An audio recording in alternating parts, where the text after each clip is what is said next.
5K night run walk. Every dream conquered is another dream game. I land and I fly again like a jet plane. Headed straight in your direction. 'Cause I'm wiser, one step closer. I'm winning 'cause I work so hard. And the music keeps on playing, and the people never say we are mash up the dance. Oh, what a feeling! Don't stop dreaming. Keep on believing in the power of the feeling. Whatever you want, take a chance. Song in your heart, step in your dance. You got a spark, don't fit it dark. Shine your lights on.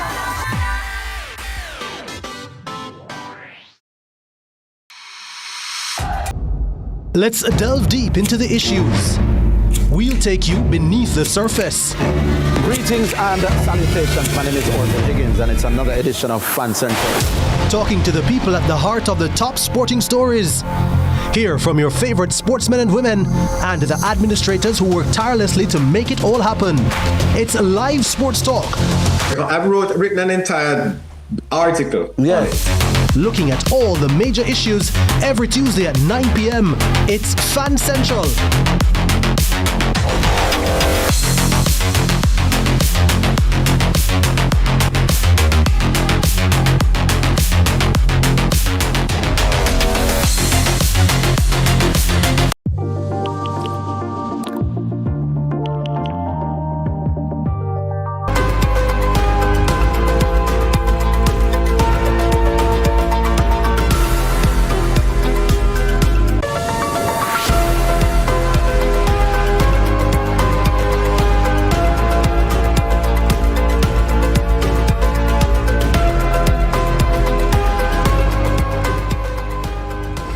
Thanks for joining us for CVM News at noon. It's Wednesday, May 20, 2026. I'm Amoy Harriet. Up first this afternoon, several students of the Garvey Maceo High School in Clarendon are injured after the coaster bus they were traveling in crashed along Bustamante Highway sometime around 8 o'clock Wednesday morning. Preliminary reports from eyewitnesses suggest the driver may have run a red light. However, the driver, who spoke with our newsroom off camera, claimed the vehicle suffered brake failure. CVM News spoke with the school's administration, which confirmed that none of the students sustained life-threatening injuries. Now, parents have since been contacted and are now at the Mapen Hospital, where the students are undergoing x-rays and receiving treatment. Now, the accident comes just 1 day after the school celebrated a major victory in the ISSA Under-16 Rural High School Boys Cricket Competition. Operations at the National Works Agency NWA could face major disruptions this afternoon as workers are threatening to strike. The Jamaica Civil Service Association JSCA says close to 80 NWA employees are restive over long-standing issues including salary anomalies and job security fears. NWA Chief Executive Officer Everton Hunter has reportedly taken notice and is fully aware of the situation, and a meeting is being scheduled to resolve the issues.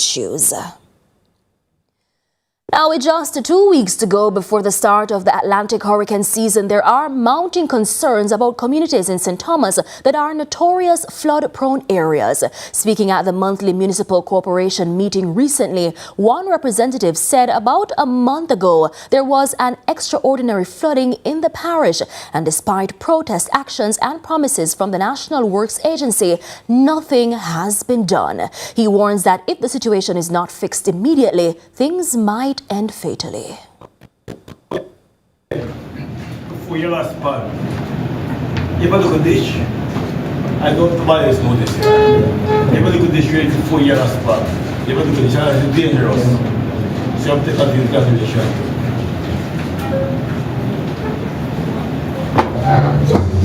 Thank you, Mr. Chairman. Might I mention also that about a month ago we had this extraordinary flooding in the Port Brant space, in the Port Brant Central District.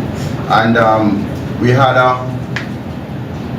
protest that was staged to highlight all the challenges that we've been having. And to this date, we have not had one single response from any agency regarding the challenges we have had. We're told, I heard it mentioned by the public relations officer for the Works Agency, Mr. Stephen Shaw, that they will be considering doing some dredging at the river's mouth in Port Morant. But I'm asking that we get a revisit, because from my layman's perspective, that alone will not solve the problem. We need more comprehensive works north of the flooding area, and as such, I'm asking for the kind of attention that we need, because the rains are here. Our next meeting, we will be in hurricane season, and at that time we won't have a chance to be proactive. We'll have to be reacting to the realities that we will see. And right now, death looms on the horizon. We do not support police being judge, jury and executioner. That remark from President and spokesperson for activist group PNP Women, Patricia Duncan Sutherland, in response to the recently reported fatal police shootings, particularly in Granville, St. James. She says regardless of the crime committed, no civilian deserves their life being taken as a penalty without a trial. Speaking at the PNP's post-parliamentary press briefing recently, she urged witnesses and members of the Granville community to work closely with the Independent Commission of Investigations Indicom to facilitate community oversight and contribute to overall justice.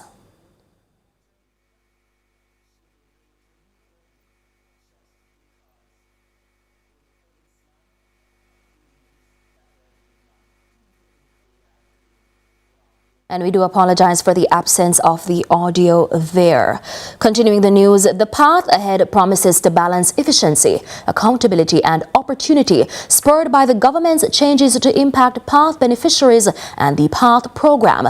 The minister gave the latest updates expected to remove the delays and challenges faced by scores of beneficiaries following a recent review. And we will revisit that story in a moment. The newest batch of Jamaica Fire Brigade recruits is being reminded that their duty goes far beyond fighting fires as they prepare to serve as some of the country's first responders. Kevin Black tells us more. Local Government Minister Desmond McKenzie is urging the latest batch of firefighters to serve with discipline, purpose and commitment as they enter public service. Speaking at the 2026 intake graduation ceremony, the minister commended the graduates for choosing a life of service over crime and violence, saying their decision represents hope for the country's future. McKenzie says he is saluting the future of Jamaica, while reminding the new firefighters that the uniform represents responsibility, discipline and national pride. I want to, first of all, salute the future of Jamaica. The minister also highlighted the long history and evolving role of the Jamaica Fire Brigade, noting that the organization is more than 150 years old. He says modern firefighters are not only responsible for extinguishing fires, but also for responding to motor vehicle accidents, medical emergencies, and in some cases, even assisting with delivering babies. The Jamaica Fire Brigade is over 150 years old, and it is one of the oldest paramilitary organization in the country. McKenzie describes the Fire Brigade as the country's first responders, emphasizing the important role they play in protecting lives and property during emergencies. He also called on citizens to support firefighters and cooperate with emergency personnel to help make their jobs easier. The Jamaica Fire Brigade is the country's first respondent.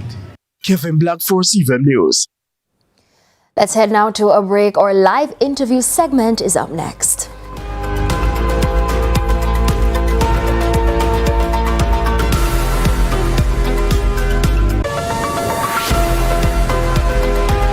In need of a loan? AIM Financial is the place to go. We have loans from $20,000 to $3.3 million.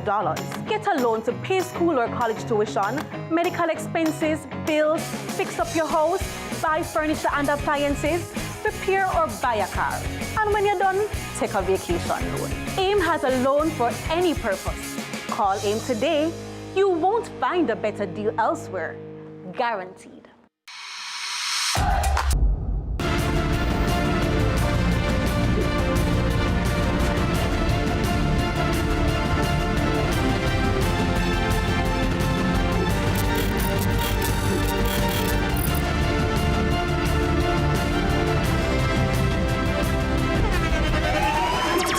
the internationally acclaimed On Stage with Winfred Williams. At a new time, Saturdays at 8 p.m. on CVM TV. So much more than entertainment.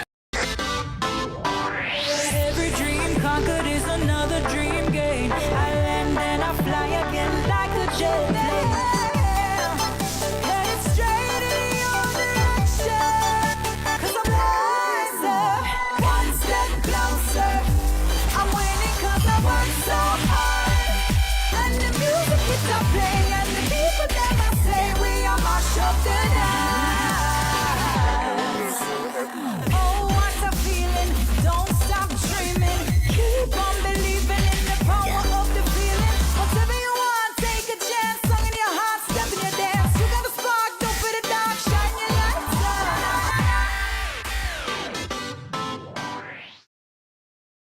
Three giants of the Premier League. Reigning champions Manchester City. Brilliant. Title challengers Arsenal. And perennial giants Chelsea. Your favorite Premier League teams right here on CVM TV. Missed an Arsenal match? Watch the rebroadcast on Arsenal TV. More of a Manchester City fan? No problem. Don't miss a beat with City TV. Supporter of Chelsea? Catch all things from the Blues on Chelsea TV. See it happen right here on CVM TV every Monday at 8 p.m.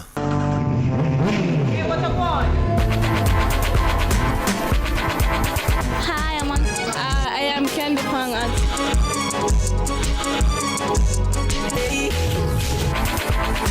What a guan? What a guan? That a guan, pa. What a guan? What a guan? What a guan? Mondays, Wednesdays, and Fridays at 8 a.m., 1:30 p.m., and 10 p.m. on CVM TV. That's a guan, pa. What a guan?